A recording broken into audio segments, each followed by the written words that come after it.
So right now, we're working on this white cherry here. And honestly, this one had a few trouble spots we had to sort out before even thinking about clear coat. We already marked everything out, and wherever the surface needed attention, we laid down primer to make sure we don't rush into spraying on a bad base. Because that's where most people mess up. They think clear coat will fix things. It won't. The main areas we're still focusing on are this driver's side and the rear section, getting everything perfectly smooth before we even touch the spray gun. And here's the thing, when it comes to clear coat, the biggest mistakes are rushing, spraying too heavy, or not letting layers flash properly. That's how you end up with runs, orange peel, and a bad finish. If you're new here and actually learning from these videos, make sure you subscribe. I've noticed a lot of you are watching, but not subscribing yet. You don't want to miss the next step when we start spraying. So like I said earlier, this is the stage where we already fixed the main problem areas on the cherry, and now we're just locking things in properly with primer. As you can see here, we applied primer on the spots that needed it most. No shortcuts, no guessing. This is basically the foundation before anything shiny comes in. And yeah, primer might not look exciting. It's not the wow part of the job. But trust me, this is the part that decides if the clear coat comes out smooth or ends up looking like orange peel drama. So we take this stage seriously, even if it doesn't look as satisfying yet. So right here, we've already moved past the prep and primer stage, and the base coat has been applied on this cherry. This is the color layer you're seeing now, the actual shade coming to life. It's not the final shine yet, but this is what sets the real look of the car. At this stage, it's all about even coverage, no patchy areas, and making sure the color sits properly before any clear coat goes on top. So yeah, nothing flashy yet, but this is where the transformation really starts to show. So right now, we're laying down the first coat of clear on this cherry, and this is where everything starts to get that real shine coming through.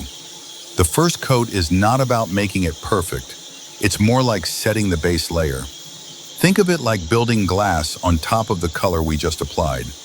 And in 2026, a lot of painters are going a bit lighter on the first coat because modern clear coats are designed to build up in thin layers instead of one heavy spray. That's how you avoid runs and get that deep, clean finish later. So if it looks a bit dry or not super glossy right now, don't panic. It's supposed to look like that. If it looks too wet, that's actually where problems start. We'll let this flash off, then we go in again and start building that proper shine. Right now, we're just letting that first coat of clear flash off on the cherry. This part might look like nothing is happening, but it's actually doing important work underneath. The solvents are starting to escape, and the clear is beginning to set so the next coat can bond properly. And this is where a lot of people get impatient. They rush in too early, and that's how you end up with cloudy finish or trapped bubbles in the clear. So we just wait it out a bit, let it go from wet look to that slight tacky stage. That's the sweet spot we're aiming for before we go in with the next layer. Nice and controlled, no rushing. Right now we're going in with the second coat of clear on this cherry, and this is where the real shine starts to build. The first coat was all about laying the foundation. Now this second coat is what starts giving it that deep, wet look finish everyone wants. And you'll notice I'm not flooding it.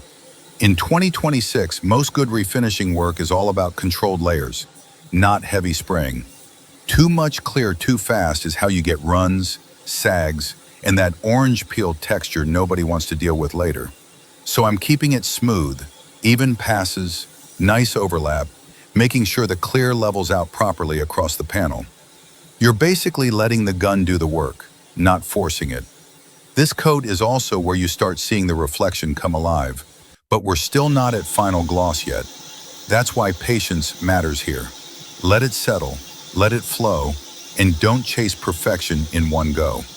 After this, we'll let it flash off properly again before deciding if it needs a final light coat or just a clean finish and cure. All right, this is the final result on the cherry, and you can already see that clear coat doing its job. That deep gloss, smooth reflection, and even finish across the whole panel.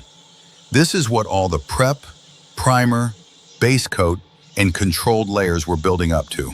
No shortcuts, just proper layering and patience all the way through.